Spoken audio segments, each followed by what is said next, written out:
Hey guys, if you're looking for a phone with top tier performance but don't want it to be too expensive, these are currently the cheapest phones in India with the Snapdragon 8 Elite chip. I've used both these phones for over 6 months, and in this period, both phones have received several updates to improve their performance, stability, and efficiency. So in this video, I'll be comparing both these phones in 8 different categories. For each category, the phones can score a maximum of 3 points. If both are tied, both will get 3 points each. If one is slightly better than the other in any category, that phone will get 3 points while the other phone will get 2 points. And when one phone is much better than the other phone in any particular category, that phone will get 3 points and the other phone will get only 1 point. Now let's begin the comparison.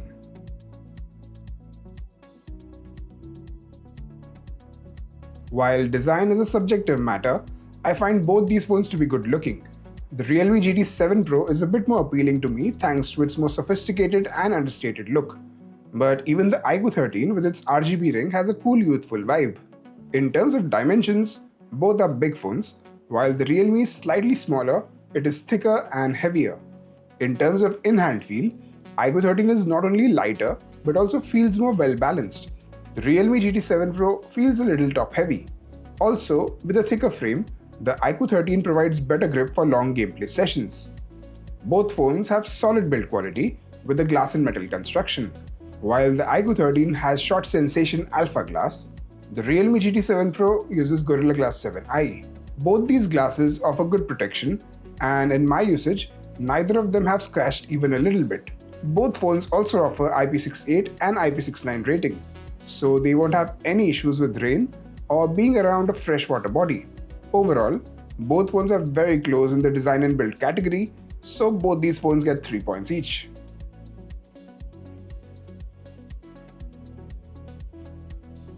Both phones have excellent displays with all the bells and whistles you can expect from a flagship display. The iQOO 13 has a slightly bigger, smoother, and higher resolution display. However, in terms of brightness, the Realme GT 7 Pro is far superior. It gets insanely bright both in manual as well as auto brightness. This makes a big difference in outdoor conditions. Even in HDR, the Realme GT 7 Pro has much higher peak brightness and it shows. While the HDR experience on the iQOO 13 is pretty good, the Realme GT 7 Pro is even better, especially thanks to the Dolby Vision support. The iQOO 13 has 2592 Hz of PWM dimming, which is very impressive. However, the Realme GT 7 Pro has DC dimming throughout its brightness range, which is even better as no flickering of DC dimming is better than the slightly noticeable flickering done by fast PWM dimming. The iQOO 13 has a flat display while the Realme GT 7 Pro has a micro quad curved display. Both these have their pros and cons, but personally I prefer the micro quad curved display as it looks more premium and feels better for edge gestures. Also, you don't get any ghost touch issues that normal curved displays were infamous for. So in the display section, I feel that the Realme GT 7 Pro has an edge thanks to its incredible brightness and HDR quality. So it gets 3 points. The iQOO 13 is definitely not far behind, so it gets 2 points.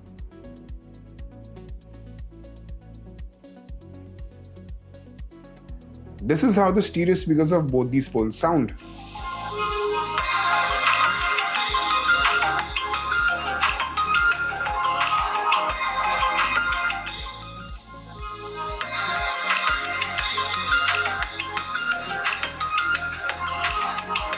Both can get quite loud, but I feel that the iQOO 13 sounds a little better as it has slightly better bass, while the Realme sounds a little flat.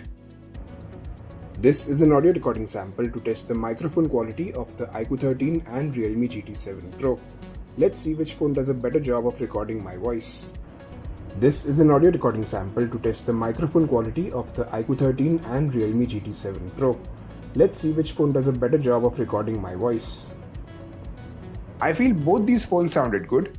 However, the Realme recording sounded a little more detailed as it can record in uncompressed WAV format, whereas the iQOO 13 can only record in a compressed M4A format. Both phones provide very good call handling experience, so both are equally good in this department. Wired and wireless audio both work perfectly well with both these phones. However, the Realme GT7 Pro supports both the LDAC and LHDC lossless codecs, whereas the iQOO 13 only supports the LDAC codec and not LHDC. So in the audio section, both are evenly matched, with the iQOO 13 having slightly better speakers and the Realme GT7 Pro having slightly better support for wireless audio codecs and uncompressed audio recording. So both get 3 points.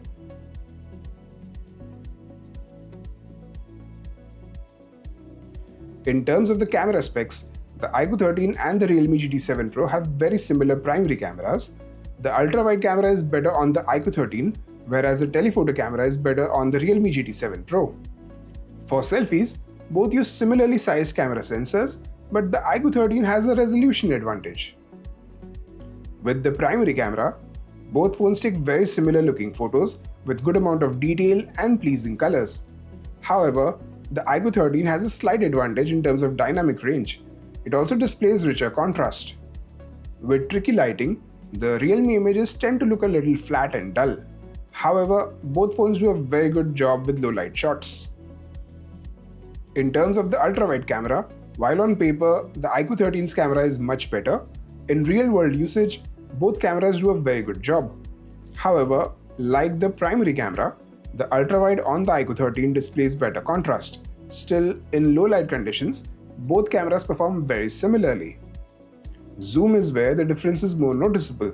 While the 2x optical zoom of iQOO 13 and 2x digital zoom of Realme GT7 Pro look nearly identical, with 3x zoom and beyond, the Realme shots are noticeably sharper and more detailed. And this difference is even more noticeable with low light shots, where the Realme phone has a clear advantage. For tele-macro shots, both phones use their primary camera instead of the telephoto camera, but thanks to its AI enhancements, the Realme shots look better with more details. The iQOO 13 can take portrait shots in 1x, 2x and 4x magnification, whereas the Realme GT7 Pro can take portrait shots in 1x, 2x and 3x magnification. In terms of skin tones, both do a good job, but in terms of details, the Realme GT7 Pro is definitely much better. Both phones can take good-looking selfies in most situations, but I generally prefer the iQOO 13 selfies for its accurate skin tones and better detail in low light. With the primary camera, both phones can record videos in 4K 60fps or 8K 30fps. While both phones do a good job overall, the iQOO 13 is slightly better at stabilization, while the Realme GT7 Pro tends to focus faster.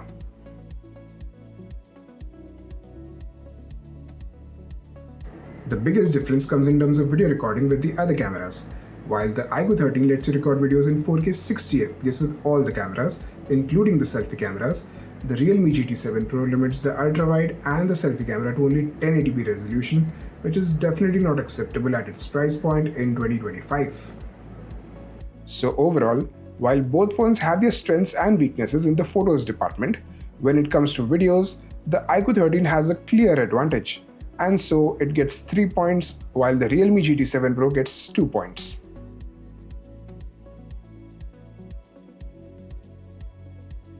In the software department, Realme UI has a clear advantage over FunTouchOS of the iQOO 13.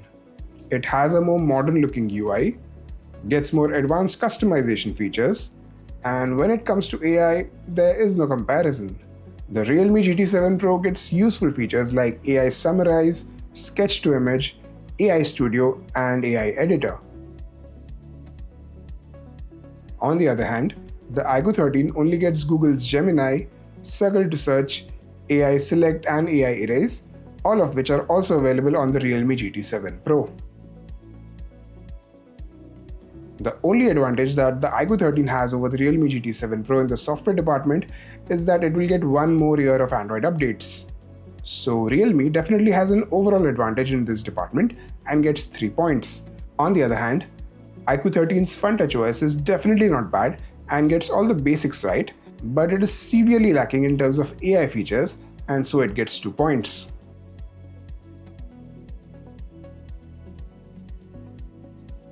Performance is an area where both these phones are very close. Both come with the top of the line Snapdragon 8 Elite chip, and their benchmark scores are also top tier.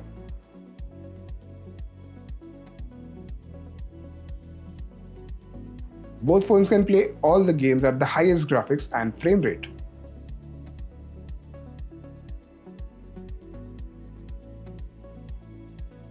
Both phones also get advanced game enhancement features like super resolution and game frame interpolation.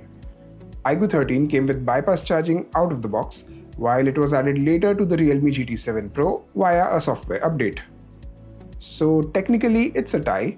The Realme GT 7 Pro does get slightly warmer, but there is no difference in the gaming experience. So both phones get 3 points.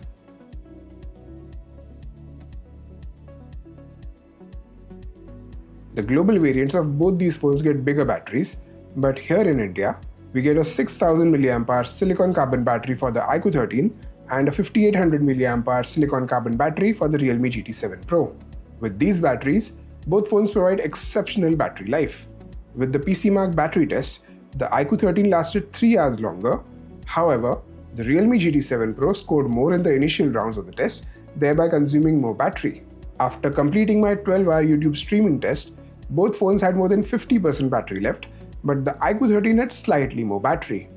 And after keeping both phones on standby for 4 days, the Realme GT 7 Pro had 10% more battery left compared to the iQOO 13. And finally, in my mixed use test, the iQOO 13 gave a screen on time of over 10 hours, while the Realme GT 7 Pro gave a screen on time of over 9 hours with identical use. In terms of charging, both phones come with 120 watt chargers, which can charge the phones in around 30 minutes. However, the iQOO 13 supports PD and PPS, so you can charge it with a third-party charger at much higher speeds. Even the supplied charger of the iQOO 13 supports PD and PPS standards, and so you can charge any other device including laptops at full speed. So in the battery and charging department, the iQOO 13 comes out on top, at least the Indian variant. So it gets 3 points, while the Realme GT 7 Pro gets 2 points.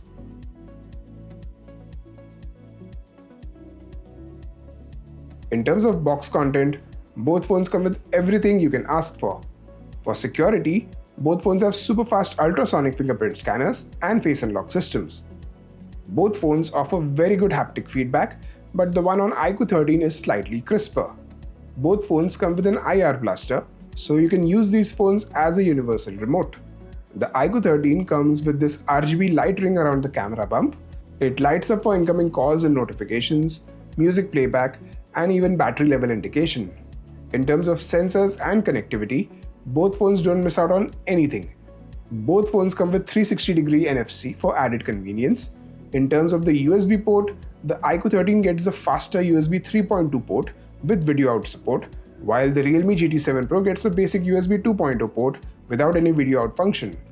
In terms of network features, both phones support all the advanced network features like carrier aggregation, voice over NR, voice over Wi-Fi, and supports several 5G bands. There is dual SIM support on both phones, but neither of them support eSIM. So thanks to a faster USB port and the RGB ring light, the iQOO 13 gets 3 points while the Realme phone gets 2.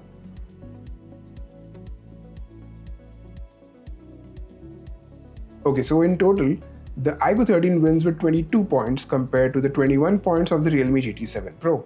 It is very close, but overall, the iQOO 13 definitely feels like a more balanced and well-rounded phone. The Realme GT 7 Pro feels a little unbalanced with some top-of-the-line features and some unnecessary compromises. So while both phones are very good, the iQOO 13 is definitely a better option for most users. Alright, that's it for this comparison. Hope you enjoyed it and found it useful. Please like, comment, share and subscribe to my channel down below. Thanks for watching.